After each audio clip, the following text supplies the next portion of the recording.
Welcome back on the fourth season of the Leaders Who Care. I have the privilege today to welcome on the 142nd episode of the Leaders Who Care, Divya Parekh. Divya brings over 20 years of diverse and impactful experience to her roles in business positioning as a coach, influencing mastery advisor and speaker. And her professional journey spans from being a university associate professor, scientist, and biotechnology leader. And she has made a mark globally as a business in a business coaching and relationships, and really with that focus on caring, on impact, with being an author with some of the most impactful books in the area. And really, thank you, Divya, for joining us today, and welcome on the Leaders Who Care. Thank you, Marian, for having me on your show. Excited to be here. Well, as we're on a mission, Divya, to bring some of the most impactful and caring leaders in different fields from every country, every corner, every area, would love to dive into more of your work, learn about the impact you're creating. And also, since we're very interested in how, because the how is equally important to the end result, because people always look at success, but for us, it's equally important how you get there. How do you achieve that? And we want to show and demonstrate that care is not a weakness. If anything, it's a great blessing and a great advantage. So, would love to get a little bit further with in the area of what you do in the coaching. That's a great responsibility when you coach, right? So you got to really know yourself well, because how do you lead others if you can't lead yourself? So it's really starting, I believe, of being a great um, awareness of you and what you can do, and therefore you can hopefully help many other people. So starting with that, why you do what you do? What's the purpose behind? Great question. So I just want to rewind back to 2008. There was an economic downturn, and we had a young family. And at that time, there were huge possibilities. My husband was in IT that he would get laid off. And then there were rumors going around in my company, which was not untouched by the economic downturn either. And especially if it is Gen Z, probably y'all don't remember much. Y'all were very young at that time. But we had a pretty bad depression at that time, and fortunately, I was not laid off. That said, how people were just walked off, the rumor did come true. It didn't sit well with me. And Mm, I thought, it's time to bring a change, as I did a lot of soul searching and coming from a place where I am an insatiable learner.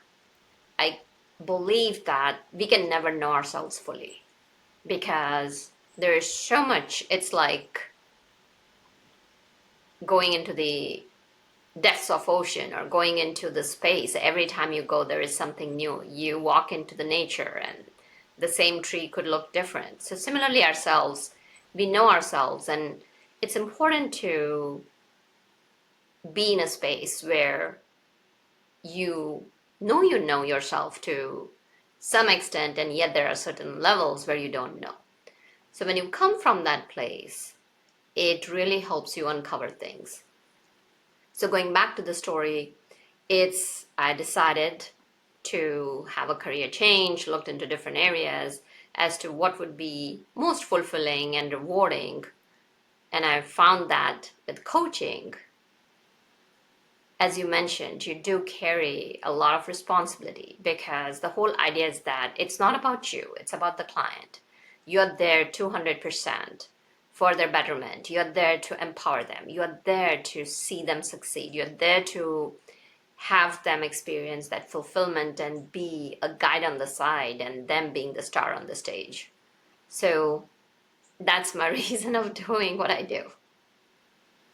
wonderful. Now, I would love to really understand more about some of the techniques, and you talk about the nine most powerful relationships for success. And tell us more about this, really, because as you said, success really matters. And which, in your opinion, is the most important out of the nine? So, out of nine, going back to the book that I had written in the Entrepreneur's Garden, the first one is knowing yourself, relationship itself. And that is the most important because that's where you started out, Marian. And when we know who we are, when we know our shortcomings, and when we know that it's okay, when we have that self compassion and love, then you'll be able to extend that to other people as well. Because here's the thing, you cannot pour from an empty cup. So when you know yourself and also know that everyone is perfectly imperfect, at least in my lifetime, in my experience, I've not met anyone who's just perfect in every single thing. At least for myself, what I can speak No, very is, absolutely. And if you look at what about the other eight? What should people know? And of course, they recommend for them to get the book and dive into it. But if you're looking at the rest of the relationships, is there any, or at least what are the other top two or three that you may mention for the audience? well, one thing I will say is relationship with money and relationship with time, and of Hmm. course, relationship with people. And the reason I say about time first, because time is the only currency you cannot buy. A lot of people are caught up in self doubt. A lot of people are caught in so many different minutiae and life drama and other people's approval. And we get caught in this quagmire. And sometimes it feels like a maze. So knowing that you're never going to be able to get that time back. So looking at that relationship with time, that it is really important to see it as that currency. So a little bit about that. And then about money, a lot of people think it is so fascinating. Just two or three of my clients recently were talking about it. And so the gentleman said that he wants to go from a corporate job into becoming an entrepreneur. So I was helping him with that, like, with the transition. And then I asked him, have you set a figure in your mind that what would be comfortable for your transition? So he said that $40,000 a month. And then he was quiet, as if he was looking at me that there would be judgment, as if I would be going, oh my goodness, you are waiting to make $40,000 a month? No. If he is going about it the right way, and if he wants to use it for sending his kids to whatever schools he wants to send, put them in different classes, he wants to travel, and if he's creating jobs while doing that, so 40,000 is good for him, let it be. And if it's 100,000 for you, let it be 100,000. If it is 1,000 for you, that's fine. So it's about that relationship with money and thinking that making money is bad. Rich people are bad. It is what you do with money that's what makes the difference. So, going back to this fantastic gentleman that I was talking about, he had purchased, he's flipping houses. So, yes, he would be making the money. And then, if you kind of think about it, how many people is he hiring to do that? A lot of people. So, through his quest, through his ambition, through his passion, whatever we want to call it, if he wants to do it, why not? So, what I want to share with your audience is that don't box yourself in. The key is going back to it, know yourself, and what is it that works for you. And always we have to remember that while we're going on our own journey, We have to be really careful and mindful that we are not hurting anybody else. Because if you want to rise to the top and if you're hurting people on the way, then that's not right. So then that relationship with the result or with ambition, with time, then that becomes not a good relationship. It's a Y- bad You know, relationship. thanks for bringing this up, and I think this is so important. You mentioned something that is exceptionally valuable. What you do with money is not how much you get or you have, how you're going to use them. And we see in both extremes that people who have donated everything, like the billionaire who wasn't, who is the father of philanthropy, and even Warren Buffett and Bill Gates have actually said that we're learning from him and we cannot donate all of our money we've accumulated. Then you also have people that literally donated the billions in their lifetime, like him. And you have people that really care about mainly money, and just will. It's interesting. They will do very almost everything for a person they need, whether it's in a corporate setting or a business setting. They will, kind of try to win them, impress them, but then later on they completely change, and then just it's all about the money, the power, how much they're going to get. For them, it's perfectly normal to take advantage of whatever people, company, society, in any shape or form. That as long as it's not illegal to do, and in some cases maybe, so we see that very often. And to be honest, our dream is, when you look at leaders who care, that's why we wanted to give light. That it shouldn't be a show podcast, the leaders who care. Every leader should care, but we all know it's not the case. Or even people, they might say they care, but as they grow, what you to your point, they really disadvantage, or really rub a lot of people off, or literally take advantage of a lot of people.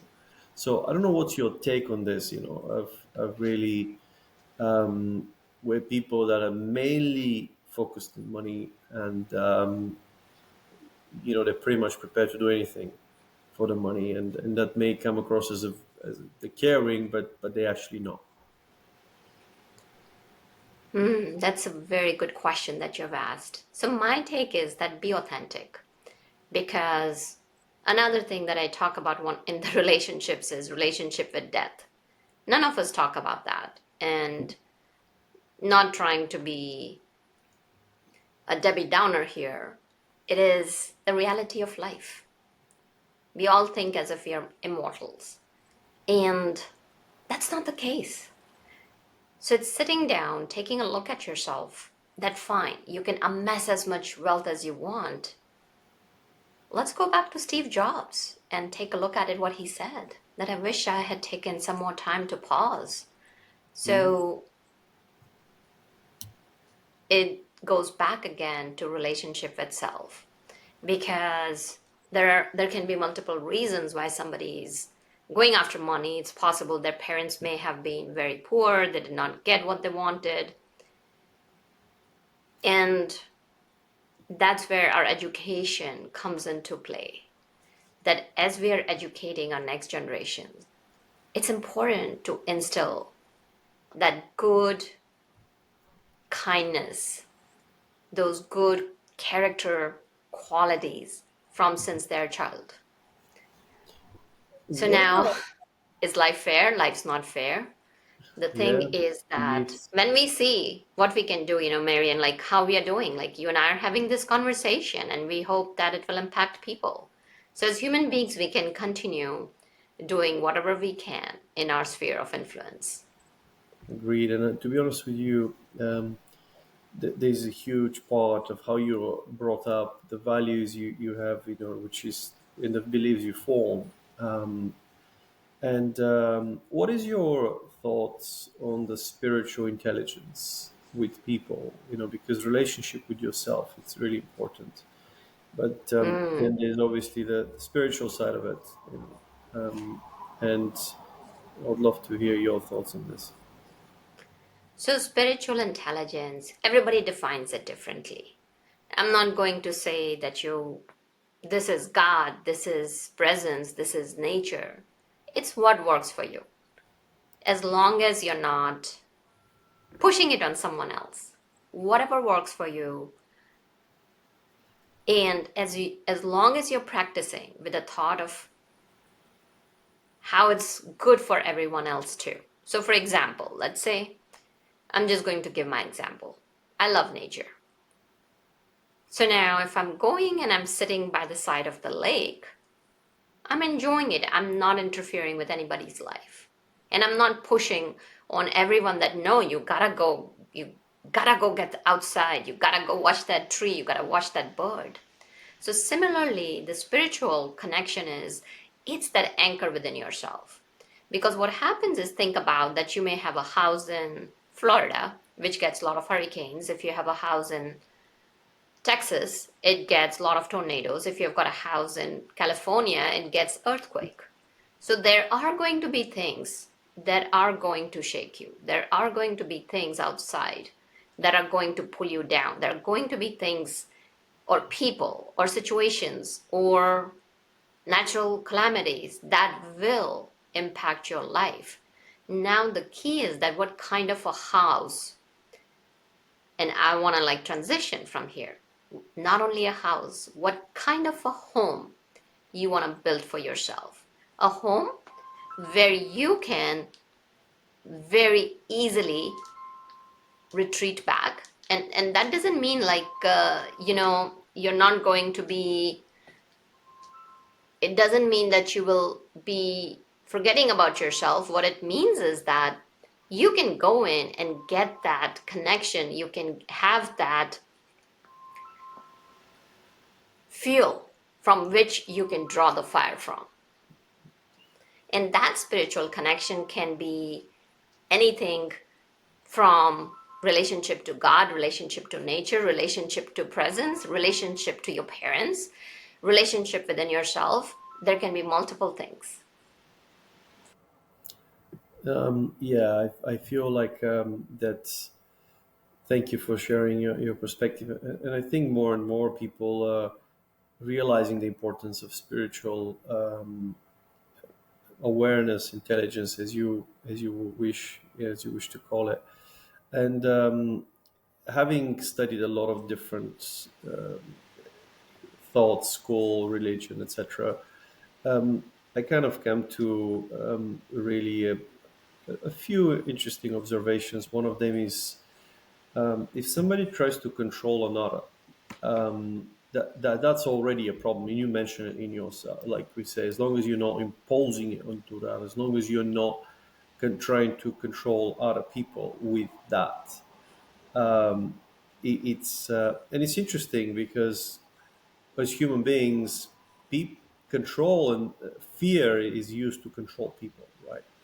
So for me, I look at the fruits of the people, the what are this is the prophets or the what are you know, and yeah, personally for me, when I look at the greatest care of the world for me was Jesus personally, obviously not positive because he I very much related to what he did. He didn't came to control people. He came to love. He came to and he sacrificed his own life.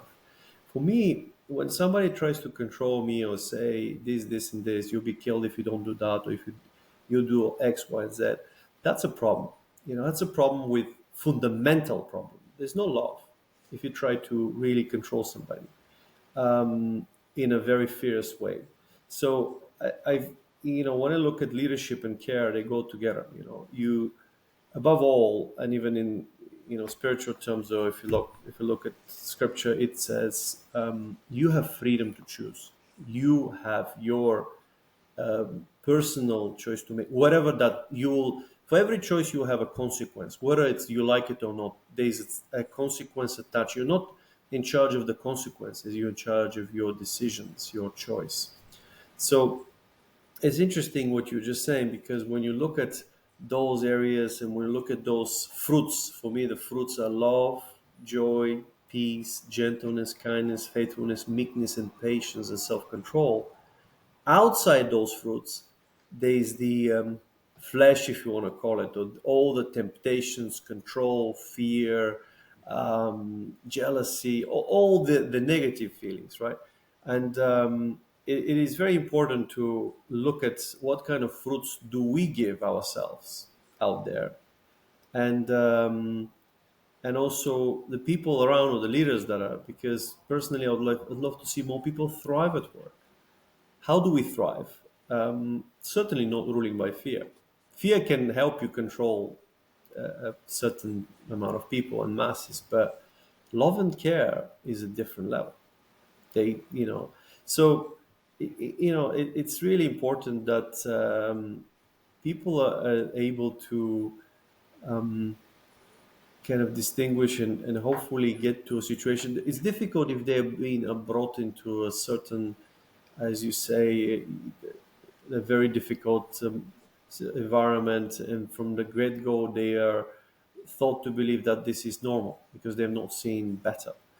But hopefully, with the different relationships, because I think these relationships with you is very important, as you mentioned, but also who is your role model really matters. That's what is also important, because people form beliefs based on that. And if you just will be very curious to hear, who is a living example for you of a role model? Like living, obviously, today. Who are the people that you really aspire to that live today? So, what I'll share is that I aspire to live like nature. It could be ocean. So, think about ocean. Ocean is so playful. Ocean, if you look at the beach, and then if you go into the depth, you see that there's a full and such a nourishing ecosystem where everybody lives in harmony. To me, it could be like being a tree that gives shades, and that just is, right? It's not about like, oh, you do this for me and that's when I'll do for you. I mean, of course, there are worldly things. We all have to put food on our table and we all have to live. So there are definitely that. Where I'm referring to is in character, that whether on camera or off camera, I strive to be who I am. And as far as being people, the way I look at it is there's so many people. It could be, I could be talking to a grocer where this gentleman probably had a whole day. And I saw him, like, there was a long line. He was not frazzled at all. And with every person, welcome, did you find everything good? And it was not just mouthing of it, it was, he was genuinely interested and treating every customer as if they were special. So we have so many unsung heroes, everyday, day-to-day heroes that if we look for leadership within them, I could give you so many stories. I could keep on going and we could fill up the whole day, Marian. Like another person that I talk about. And she became a good friend. So like I walk on a trail and there's this woman, very bright-eyed and just cheerful. She's going on the bike. So you would say like, oh, she's on a bike. She's just zip, zip. She's passing by people. But then as she approaches like every person, she goes with full energy. Good morning, good morning. And as I started walking on that trail, I started looking forward to seeing her. And I started my time, like going there around that time when she would be there. And it is just a simple good morning, one good morning. And one day I stopped her and I said, I'd love to talk to you if you have a few minutes. She said, sure. And we got to talking and I said, I love your energy. It just makes my day. It gets it started on the right note. And she was so happy. Like, I could just see stars in her eyes. And I said, okay, my name is Divya. Her name is Jennifer. And I asked her if I could write about her. So she said, sure. I said, would you be okay if I took a picture? She said, go for it. We took a picture together. I posted on LinkedIn. I posted on multiple places. So, to me, when we talk about aspiring to be like someone, I look for those leaders in my everyday life. And every single day, I can tell you, Marian, I find them. You know what? You just described what I just mentioned earlier. The fruits of that lady. What you liked about her is that she was joyful, right? Hmm. You liked about so she looked like she had peace in herself. She looked like a lovely person, like she would love and care about, right? Yeah. She looked kind, right? She looked Hmm. um, gentle. It didn't like try to. She looked like it had a patience and self control. Like the person in the counter was like really the patience, the self control. Well, that's what we call the fruits of the spirit. You know, this is the Holy Spirit. When you have those fruits, we are naturally drawn to. So this is our nature. You know, if you talk about the creation and anything outside these fruits, as we say, because you recognize them by the fruits, you know that is something wrong with this person. Something is not quite right. I can't tell it. Is it jealousy? Is it control? But when you see that, it's naturally you're drawn to. And they exist around us. So therefore, we hopefully inspire more people to be light in the darkness because in this world, there's a lot of the opposite.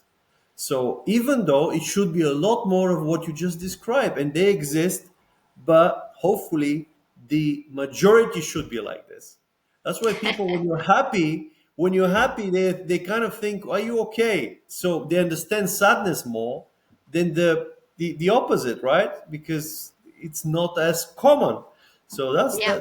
so. Thank you for giving this really examples because that is it. That's Yeah, why no, you know. absolutely. Because I have my favorites. I've got a lot of favorites where, there are a lot of CEOs and a lot of leaders who are there, and we all have access to them. And what I wanted to do was expand our access every single day, expand our horizons, change the lens that we look at our world through. And when you do that, oh, like so many of my clients, I wish I had a mentor. I wish I had this. And my clients have taught me so much. And then I thought upon that question. I'm like, what if people could have a mentor? And then as I was just kind of looking around and doing there, I'm like, oh, we can find mentors every day. So it's just keeping our eyes open. I mean, which we do, or we wouldn't walk with our eyes closed. But it's bringing that other lens, looking at the goodness in people's You know, nature or how they're behaving, and taking a lead this from is there. super inspirational what you're talking about. I'll tell you why. You know what inspires me is that every one of us on earth can be like that. Every one of us can bear those fruits. So that's inspiration. That's really hope that actually, regardless of where you came from, regardless of how much difficulties or hardship or what you've done in the past, you can change at any moment of your life.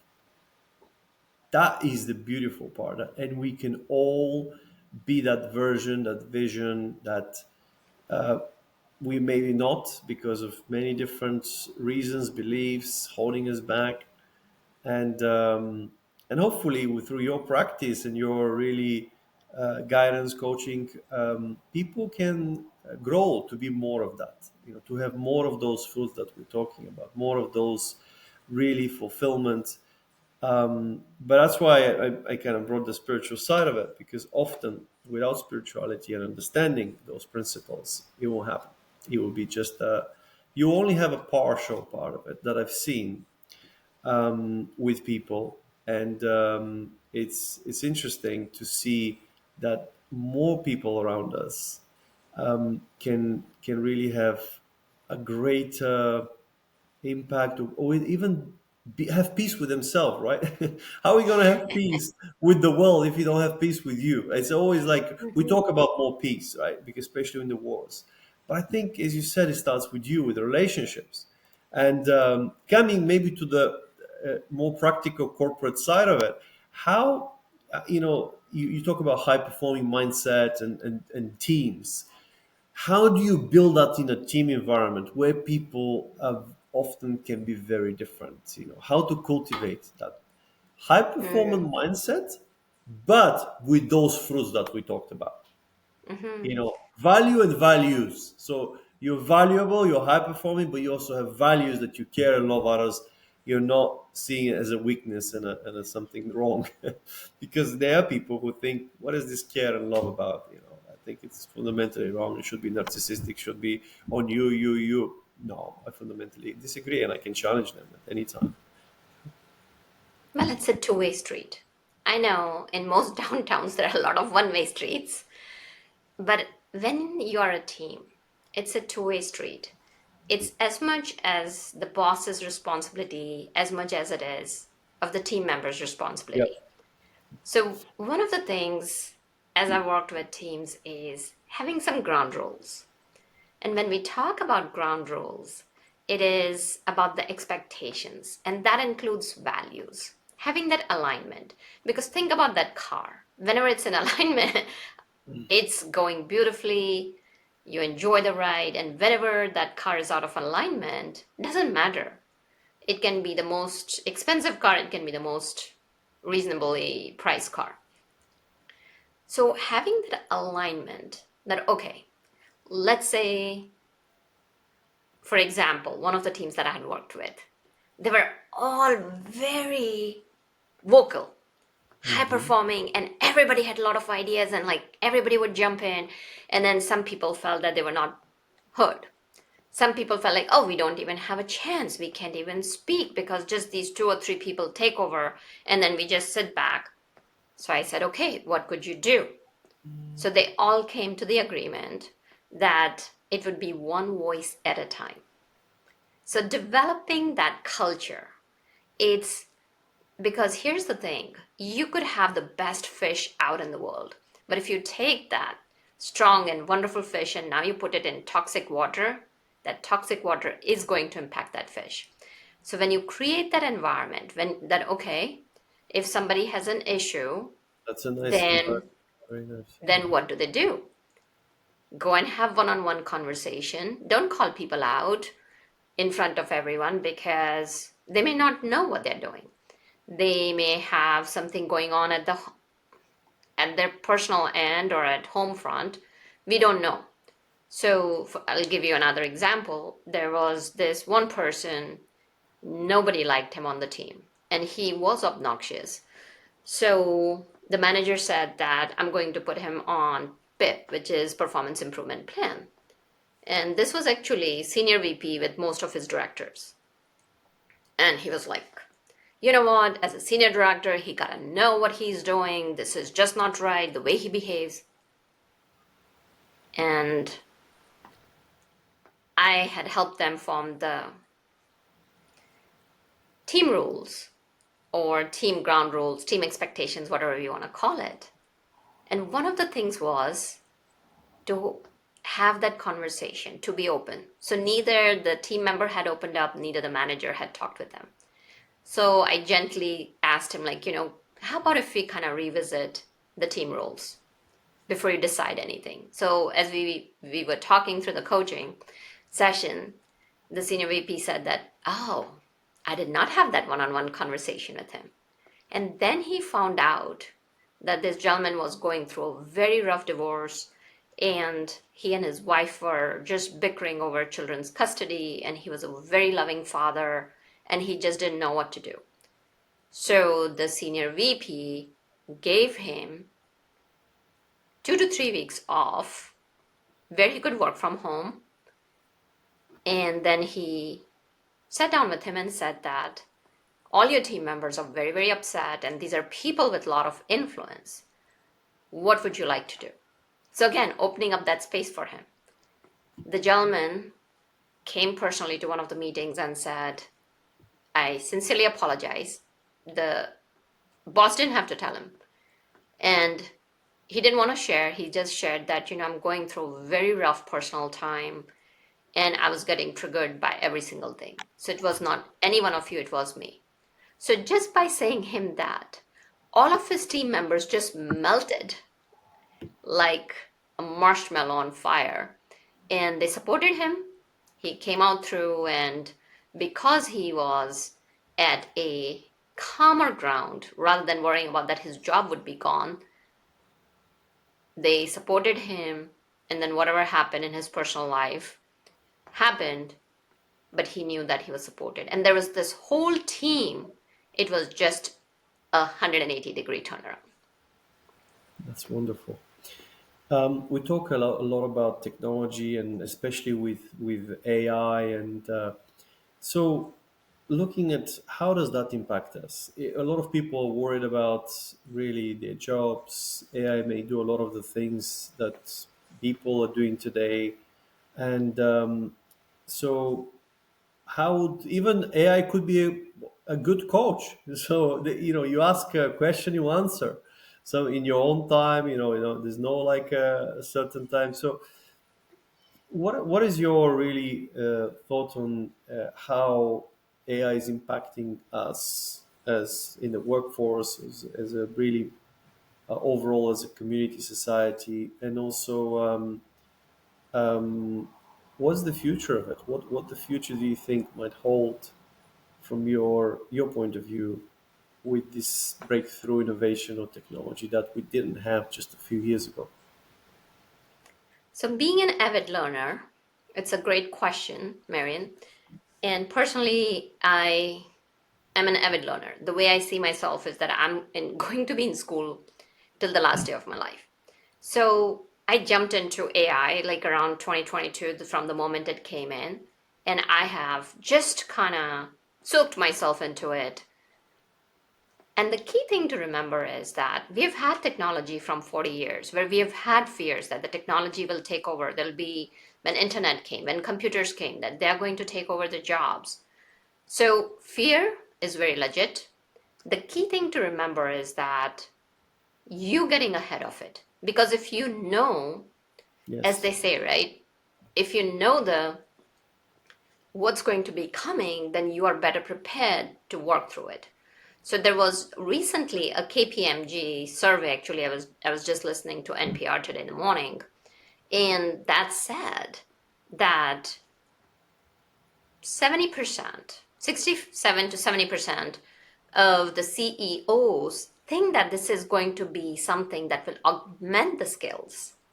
And from what I have seen, in the way, for example, the way we train, where we are helping from the leaders down to each employee develop metacognitive skills. So it's not about AI doing your job, you training AI to be your employee, you training AI to do your job better and faster and easier. And when you have more time on your hands, then you can start thinking about how could you bring fulfillment. You could think about innovation, you could think about vision and strategy. Now that does not mean that there are not pitfalls with this generative AI. The key thing to remember is that what governance are you putting in place? What is the ethics around it? What are that safety guidelines? What are those guardrails that you're putting in? Hmm. And just on a quick note, there are like, few stages as the AI adoption is going to happen. Because anytime new technology comes in, human beings are fearful of change. We like to be in control, as you had mentioned, that we want to know what's coming next. So the first stage is you're going to deny, yep, AI is bad, bad, bad. I don't want to do anything with it. But that's going to keep you stuck in the past. Then there is this like, oh gosh, like, everything is changing. Like, why? Like, there's that frustration that's coming in. And as that frustration comes, people are going to experience resistance. Oh, my job is going to be gone. And, there's a lot of resentment towards AI. So it's important to face that head on. Then it's going to be like, oh, you know what? AI is just going to crush me. It will outperform my job in any minute. But remember, it is like what you put in, that's what you get out. It's not just going to think on itself. So remember, there is intervention. So when you feel that, oh, it's going to crush me, no, it's not. It will impact your life. How it's going to do it, we are still all learning. I don't have a future lens Mhm. where I could predict everything. Given on the experience that I have, you can get ahead of it. Because the key thing to remember is experimentation. That's the next stage, next phase of AI adoption. How can I use AI to my advantage? How can I create that new perception so that I can have those capabilities to not only make my role better, but make my organization better? And here's the thing, if you are a CEO or any organizational leader, you can sit back and say, oh, I don't want to do it. Your competition is going to do it. And that's how you can get crushed. You will not get crushed by AI, but you will get crushed because of the attitude. Same thing goes for the people. Like, okay, I don't want to do anything. But then there could be other people in your industry who are learning, who have made the decision. Yep, I'm going to harness the power of AI. And they will move ahead because I forget like who had put out a report, I think so it was Microsoft or someone else, where they said that 65 to 70% of executives, and this was like a few months back, maybe the number has changed even more, they want employees with AI intelligence, where they know how to use it. So the key thing, whether it's a CEO or leader, or whether it's a employee, or whether you're a professional, you're an entrepreneur, doesn't matter where you are. The key is, as you move through these stages, how are you going to integrate AI and make it a part of your team so that that stress and that burnout is not there, so that AI can do your grunt work. And always remember, with great power comes great responsibility. It's important to use it just like we talked about money. Money's AI is no different than money, that you are responsible as you implement it and use it. Thank you, Divya. Final questions. If you had really unlimited power, let's say, and resources, what is one thing you'd like to change for a more caring and better world?